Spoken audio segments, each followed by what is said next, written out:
Welcome back to TNPSC leaders academy. இந்த ஒரு வீடியோவை நீங்க முழுமையாக பாருங்க. குரூப் 2A நீங்க ஜெனரல் இங்கிலீஷுக்கு மாறணுமா இல்ல ஜெனரல் தமிழ்லயே இருந்துக்கலாமா அப்படிங்கிற விஷயம் புரியும். அது இல்லாம ஜெனரல் இங்கிலீஷாவே இருந்தாலும் அதற்கு நீங்க என்ன செஞ்சா கட் ஆஃபுக்கு மேல எடுக்கலாம் அப்படிங்கிற கம்ப்ளீட் வீடியோ தான். இந்த வீடியோல 100% சயின்டிபிக் அப்ரோச்சில் தான் ஒவ்வொரு ஸ்டெப்பா நம்ம பார்க்க போறோம். இந்த வீடியோ பார்த்து முடிக்கும் போது உங்களுக்கு என்ன உண்மை தெரிஞ்சிருக்கும்னா, இங்கிலீஷா இருந்தாலும் சரி தமிழா இருந்தாலும் சரி, இந்த சைடு தமிழ் இந்த சைடு இங்கிலீஷ், ரெண்டுத்துக்கும் 7 யூனிட் இருக்கு. இந்த வீடியோ முடியும் போது தமிழா இருந்தா 75 கேள்விகள் நீங்க குறிக்கிறதுக்கு வாய்ப்பு இருக்கு அப்படிங்கிறதையும், இங்கிலீஷா இருந்தா 79 கேள்விகள் குறிப்பதற்கு வாய்ப்பு இருக்கு அப்படிங்கிறதையும் தெரிஞ்சுப்பீங்க.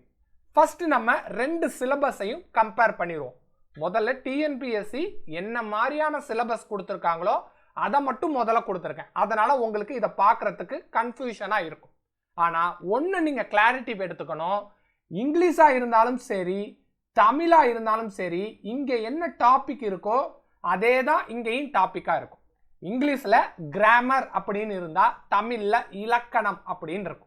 ஆக மொத்தம் இங்கிலீஷ்ல என்ன தலைப்புகள்ல உட்பிரிவுகள் கொடுத்திருக்காங்களோ அதே தலைப்புல தான் தமிழ்லையும் தலைப்புகள் கொடுத்திருக்காங்க அப்படிங்கறத தெரிஞ்சுக்கங்க. யூனிட் 1 கிராமர் தமிழ்ல இலக்கணம், யூனிட் 2 வெக்காபுலரி தமிழ்ல சொல்லகராதி, யூனிட் 3 இங்கிலீஷ்ல ரைட்டிங் ஸ்கில்ஸ், யூனிட் 3 தமிழ்ல எழுதும் திறன், யூனிட் 4 இங்கிலீஷ்ல டெக்னிக்கல் டேர்ம்ஸ், யூனிட் 4 தமிழ்ல கலை சொற்கள், யூனிட் 5 ரீடிங் காம்ப்ரிஹென்ஷன் அதே தமிழ்ல வாசித்தல் புரிந்து கொள்ளும் திறன், யூனிட் 6 டிரான்ஸ்லேஷன் தமிழ்ல எளிய மொழிபெயர்ப்பு, யூனிட் 7 நம்மளுக்கு தெரியும் ப்ரோஸ் அண்ட் போயம் வந்துடும் இங்கிலீஷ்லயும் சரி தமிழ்லையும் சரி. ஏன் இதை நம்ம திருப்பியும் ஒரு வாட்டி உங்களுக்கு டீட்டெயில்டா காட்டணும்னா, தமிழ்ல நீங்க என்ன படிச்சீங்களோ அதே தான் ஆங்கிலத்திலையும் இருக்கு அப்படிங்கிறத நீங்க ஒரு வாட்டி புரிஞ்சுக்கணும். ரைட், அடுத்து நம்ம என்ன போறோம் அப்படின்னா அனலைசிஸ்க்குள்ள போறோம். அனலைசிஸ்னா என்ன சார் அப்படின்னா, ஓகே மொத்தம் 7 யூனிட் இங்கிலீஷ்ல என்ன இருக்கோ அதே தான் தமிழ்லையும் இருக்கு அப்படிங்கிறத நம்ம பார்த்துட்டோம். ரைட்டா, ஆனா உட்தலைப்புகள் எப்படி சார் இருக்கு 1 2 3 4ன்னு அதை பாயிண்ட் வைஸ்ல போட்டாதானே யூனிட் 1 கிராமரா இருந்தாலும் சரி இலக்கணமா இருந்தாலும் சரி அதுல என்னென்ன தலைப்புகள் இருக்கு அப்படிங்கிறத நம்ம புரிஞ்சுக்க முடியும். அப்ப கிராமர் அப்படிங்கிற இங்கிலீஷும் இலக்கணம் அப்படிங்கிற தமிழுக்கும் மொத்தம் எத்தனை டாபிக் இருக்கு அப்படிங்கிறத பார்த்துருவோம். இதுல 14 டாபிக் இருக்கு, தமிழ்ல 13 டாபிக் இருக்கு. ஒரு டாபிக் தான் முன்னாடி பின்னாடி அப்படின்னு வச்சுக்கலாம். இதுல டாபிக்ல எந்த விதமான இஷ்யூவும் இல்லை. ரைட்டா, ஆனா இங்க நான் உங்களுக்கு சொல்ல வேண்டியது என்னன்னா, இங்கிலீஷ் கிராமர் நிறைய டாபிக் நீங்க படிக்க வேண்டியது மாதிரி இருக்கும். ரைட்டா, முதல்ல அதை நம்ம தெரிஞ்சுக்கணும். இங்க பிரித்தெழுதுக சேர்த்தெழுதுக சந்திப்பிழை இப்படிங்கிறதெல்லாமே நமக்கு புணர்ச்சி விதிகள் அப்படிங்கிற ஒரே இதுல அடங்கிடும். ஆனா இங்கிலீஷ்ல எப்படி சார் இருக்கும்னா, இந்த tense active voice passive voice இது எல்லாம் எப்படி ஒரே இதுல வருமோ, ரைட்டா, எல்லாத்துக்குமே ஃபார்முலா இருக்குப்பா. நீங்க எதற்குமே கவலைப்பட தேவையில்லை. ஆனா நீங்க தமிழ்ல இருக்கிறதுக்கும் இங்கிலீஷ்ல இருக்கிறதுக்கும் வித்தியாசத்தை நான் உங்கள்கிட்ட சொல்றேன். ரைட்டா, இங்க எதிர்ச்சொல்லுக்கு எந்த விதமான ஃபார்முலாவும் கிடையாது. சந்திப்பிழை தெரிஞ்சிட்டனாலே போதும் ஒற்றுப்பிழை அப்படிங்கிறத உங்களால அடிஷனலா தெரிஞ்சுக்க முடியும். ஆக தமிழ்ல ஒன்றுக்கு மேற்பட்ட தலைப்புகள் பொருந்தி வருது, இல்ல ஒன்னோட ஒன்று தொடர்பாக இருக்கு. அயற்சொல் தமிழ் சொல் அப்படிங்கிறதுக்கு எந்த விதமான கிராமர் ரூல்ஸும் கிடையாது. 2 வினைச்சொற்களின் வேறுபாடு அடிதல் அப்படிங்கிறதுக்கு எந்த விதமான கிராமரும் கிடையாது. ஆனா இங்க வந்துட்டீங்கன்னா இந்த 14க்குமே சர்டைன் ஃபார்முலாஸ் இருக்கு. ஸ்பாட்ஸ் ஆஃப் ஸ்பீச் அப்படின்னு சொல்லுவாங்க. இந்த ஸ்பாட்ஸ் ஆஃப் ஸ்பீச்சை வச்சுக்கிட்டு தான் இதை எல்லாத்தையுமே கன்ஸ்ட்ரக்ட் பண்ணியிருப்பாங்க. அப்ப இங்கிலீஷை நீங்க புரிஞ்சுக்கணும் அப்படின்னா உங்களுக்கு இணைத்து பார்க்கக்கூடிய திறன் இருக்கணும். ஒன்னோட ஒன்று தொடர்புடையது தான் இந்த 14 டாபிக்குமே அப்படின்னாலும் எல்லாத்துக்குமே தனித்தனி ஃபார்முலா இருக்கு. ரைட்டா, அதனால ஈச் அண்ட் எவரி டாபிக்கு நீங்க தனித்தனியாக படிக்க வேண்டியது இருக்கும் இங்கிலீஷை பொறுத்த வரைக்கும். ஆனா தமிழ்ல உங்களுக்கு சுலபம். நீங்க ஆல்ரெடி சொல்றது என்ன, இலக்கண கேள்விகள் எளிதாக இருந்துச்சு, சில மனப்பாட பகுதிகள் தான் கடினமாக இருந்துச்சு அப்படின்ட்டு. ரைட்டா? நம்ம நேரடியாக அந்த மனப்பாட பகுதிகளுக்கு போயிடுவோம். வெகாபுலரி அப்படின்னு சொல்லக்கூடிய தலைப்பும் சொல்லகராதி அப்படிங்கிற தலைப்பும் இரண்டுமே ஒன்று. இரண்டுமே எப்படி சார் அப்படின்னா 50-50 லக்கில் தான் உங்களுக்கு தெரியும். இதை நீங்க படிக்கிறதுக்கும் எந்த விதமான ரிசோர்சஸும் இதுவரைக்கும் இல்லை. அப்படியே இருந்தாலும் நிறைய பழைய புத்தகங்களை படிக்கிற மாதிரி இருக்கு, அதிகமான பேஜஸ் படிக்கிற மாதிரி இருக்கு அப்படிங்கிறது உங்களுடைய குறையாக இருக்கும் பட்சத்தில் அதே மாதிரி தான் இங்கிலீஷுக்கும். இங்கேயும் இடியம் அண்ட் ஃப்ரேசஸ் யாருக்கும் தெரியாது, ஹோமோனிம்ஸ் ஹோமோஃபோன்ஸ் அப்படிங்கிறதும் யாருக்கும் தெரியாது. கேள்விகள் எளிதாக வந்துச்சு அப்படின்னா ஆன்சர் சொல்றதுக்கு ஈஸி, கேள்விகள் கடினமாக வந்துச்சு அப்படின்னா ஆன்சர் சொல்றது கஷ்டம். இப்ப டிஎன்பிஎஸ்சியில் என்ன ஆயிடுச்சுன்னா இங்கிலீஷையும் டஃப்னஸாக கொண்டுட்டு வந்துகிட்டே இருக்காங்க. அதற்கான வீடியோவையும் நான் தனியா கொடுக்குறேன். ஆனா இந்த 15 மார்க்குக்கு நீங்க படிச்சுட்டு போன கேள்விதான் இங்கிலீஷ்ல வருமானு கேட்டா இங்கிலீஷ்ல வராது. அப்ப நீங்க தமிழ்லேருந்து ஆங்கிலத்துக்கு மாறுறீங்க அப்படின்னா உங்களுக்கு ஆங்கில புலமையும் வேணும். தமிழ்ல என்ன காரணத்துக்காக ஆங்கிலத்துக்கு வரீங்களோ அதே காரணம் இங்கேயும் இருக்கு. 50-50 லக் இருக்கு. எதை நம்ம கரெக்டா படிக்கணுங்கிற ரிசோர்சஸ் இதுக்குமே கிடையாது. இது ஒரு கடல் மாதிரி.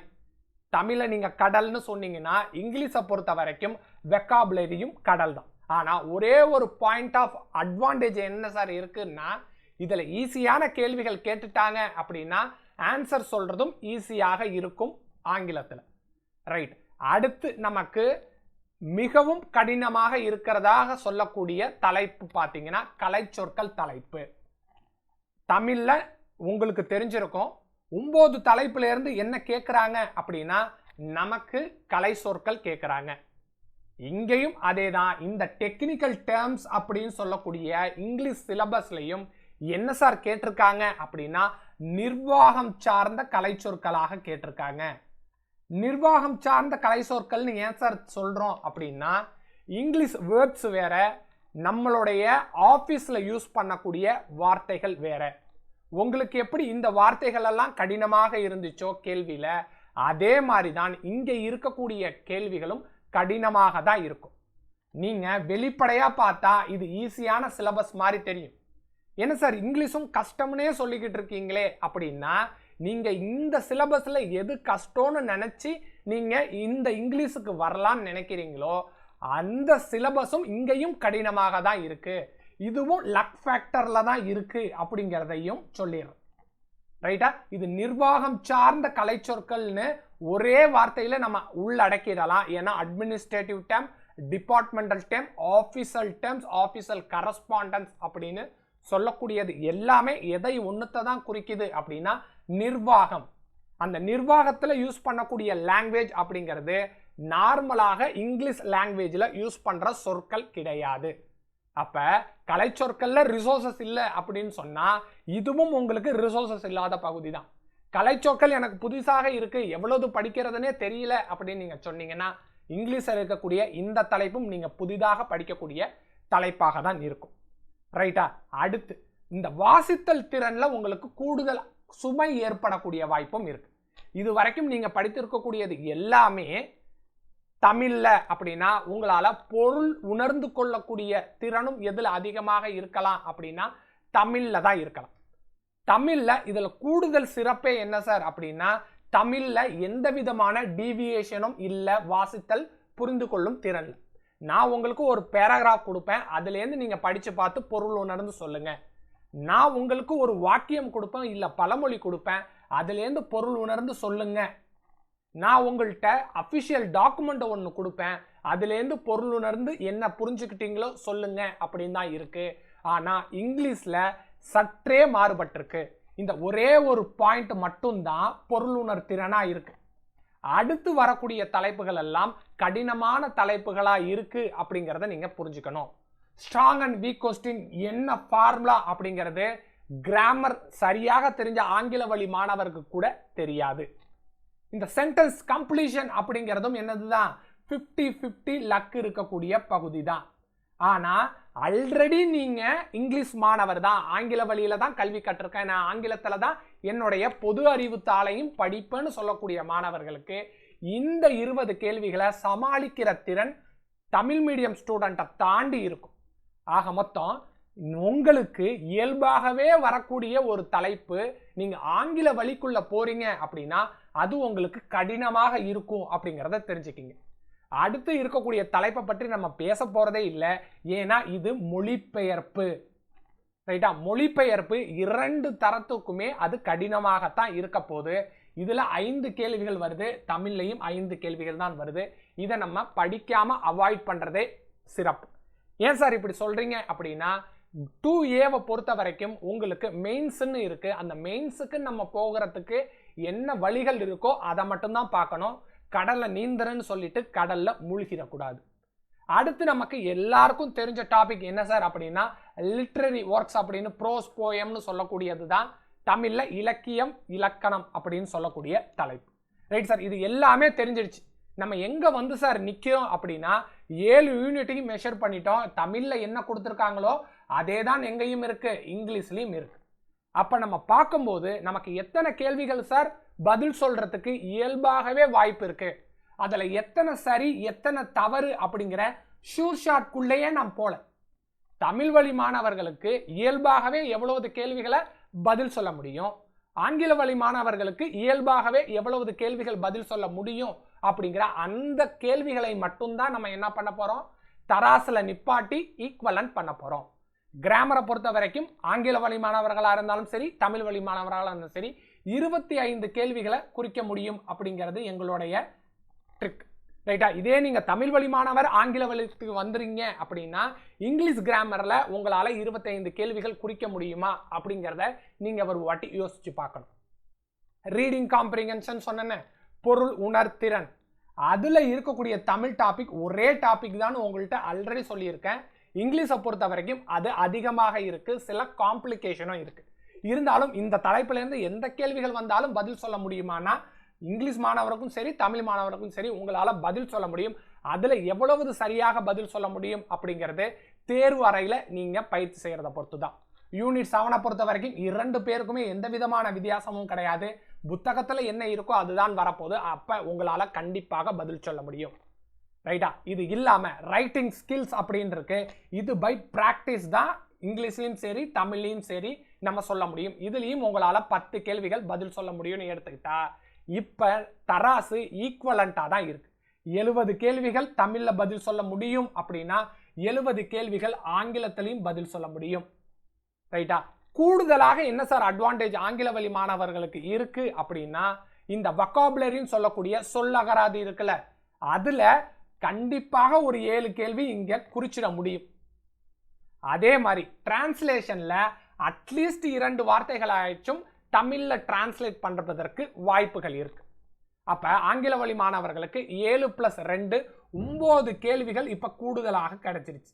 இப்ப தமிழ்ல இருக்கக்கூடிய வாய்ப்புகளை நம்ம பார்த்தா இத வாய்ப்புன்னு சொல்ல முடியாது, அட்லீஸ்ட் இவ்வளவு கேள்விகளாச்சும் குறிக்க முடியுமான்னு பார்த்தா வெக்காபுலரி சொல்லகராதி அப்படிங்கிற ஒரு தலைப்பிலிருந்து உங்களால 5 கேள்விகள் குறிக்க முடியும்னு வச்சுப்போம். அப்ப 5 கேள்விகள் அப்படின்னு இங்க வந்துருச்சு. ரைட்டா? தமிழ் மீடியமானவர்கள் இந்த 5ஐயும் விட்டுறலாம் அப்படின்னு நீங்க எடுத்துக்கிட்டால் கூட இந்த 5 கேள்விகள் விட்டுடுவோம். இங்க 70 அப்படின்னு இருக்கு, இங்க 79 அப்படின்னு இருக்கு. ஆனா தமிழ் வழி மாணவர்கள் ஆங்கிலத்துக்கு மாறினால் என்னென்ன அபாயம் இருக்கு அப்படிங்கறத சொல்லிட்டேன். முதல் யூனிட்டான இந்த 25 கேள்விகள்ல அபாயம் இருக்கு. ரீடிங் காம்ப்ரிஹென்ஷன் சொல்லக்கூடிய இந்த 20 கேள்விகள்ல அபாயம் இருக்கு. அப்ப இந்த 70 கேள்விகள்ல இருந்து நமக்கு பயிற்சி செய்தால் 70 கேள்விகளை குறிக்க முடியும் அப்படின்னா இங்க 79 கேள்விகள் இருந்தாலும் நீங்கள் பயிற்சி மிக கடுமையாக செய்தால்தான் அந்த 79 அடைய முடியும். ரைட் சார், மெயின்ஸுக்கு போறதுக்கு என்ன சார் வாய்ப்பு இருக்கு அப்படின்னு கேட்பீங்க. அப்ப நான் உங்களுக்கு 3 ப்ரியாரிட்டி கொடுத்துறேன். நீங்க இங்கிலீஷா இருந்தாலும் சரி தமிழா இருந்தாலும் சரி பை பிராக்டிஸ்ல தான் உங்களால குறிக்க முடியும். அப்ப ஃபர்ஸ்ட் ப்ரியாரிட்டி நீங்க என்னத்துக்கு கொடுத்துறணும் அப்படின்னா இந்த யூனிட் 7க்கு கொடுத்துறணும். 15 கேள்விகள் உறுதி, ஆங்கிலமா இருந்தாலும் சரி தமிழா இருந்தாலும் சரி. இரண்டாவது இம்பார்ட்டன்ஸ் எங்க வந்துடணும் அப்படின்னா கிராமருக்கு வந்துடணும். 25 கேள்விகள் இருக்கக்கூடிய இந்த தலைப்புல என்னென்னலாம் ஃபார்முலா இருக்கோ எல்லா ஃபார்முலாவையும் நீங்க சரிவர பயிற்சி செய்து இருக்கணும். ரைட்டா? ஏன் சார் நம்ம முதல்ல ப்ரோஸ் போயம் படிக்கணும் அப்படின்னா அப்பதான் உங்களுக்கு பொருள் உணர்திறனுடைய குவாலிட்டி இன்க்ரீஸ் ஆயிருக்கும். தமிழ் வழி மாணவர்களாக இருந்தா நீங்க என்ன தமிழ்ல படிக்கிறீங்களோ அதே தான் எங்க வரப்போகுது, ரீடிங் காம்ப்ரிஹென்ஷன் அப்படிங்கிற ஒரு கேள்வியில வரப்போகுது. இங்கிலீஷ் ஸ்டூடெண்ட்ஸுக்கும் என்னதான் வரப்போகுது, ப்ரோஸ் அண்ட் போயத்துல நீங்க தொடர்களை படிச்சு பொருள் உணர்ந்து அதுல என்ன புரிஞ்சுக்கிறீங்களோ அதை நீங்க ரீடிங் காம்ப்ரிஹென்ஷன்ல அப்ளை பண்ண முடியும். அப்ப இதன் மூலியமாகவே நம்ம எவ்வளவு கேள்விகளுக்கு பதில் சொல்ல முடியும்னா 60 கேள்விகளுக்கு பதில் சொல்ல முடியும். அப்ப நம்மளுடைய டார்கெட் என்ன, இன்னும் ஒரு 10 கேள்விகள் கூட குறிச்சிட்டா நம்மளால மெயின்ஸ் போடுவதற்கான வாய்ப்புகள் இருக்கு. அந்த 10 கேள்விகளுக்கு என்ன சார் வாய்ப்பு இருக்கு அப்படின்னு பார்த்தா தமிழ்ல 15 கேள்விகள் நீங்க பதில் சொல்வதற்கான வாய்ப்பு இருக்கு. இது செகண்ட் ப்ரியாரிட்டி அப்படின்னு எடுத்துக்கலாம். இங்கிலீஷ்ல 17 கேள்விகளுக்கு வாய்ப்பு இருக்கு. அப்ப செகண்ட் ப்ரியாரிட்டியா நான் என்ன சார் செய்யணும் அப்படின்னா ரைட்டிங் ஸ்கில்ஸ் அப்படிங்கிறதுக்கு நம்ம பிராக்டிஸ் பண்ணோம். இந்த பை பிராக்டிஸ் தான் இந்த 10 கேள்விகளுக்கு நீங்க பதில் சொல்லவே முடியும். அது இல்லாம வொக்காபுலரி, சொல்லதிகாரம் அப்படின்னு இருக்கக்கூடிய தலைப்புகள்ல இருந்து தமிழ்ல 5 கேள்விகள், ஆங்கிலத்தில் 7 கேள்விகள் குறிப்பிடுறது வாய்ப்பு இருக்கு.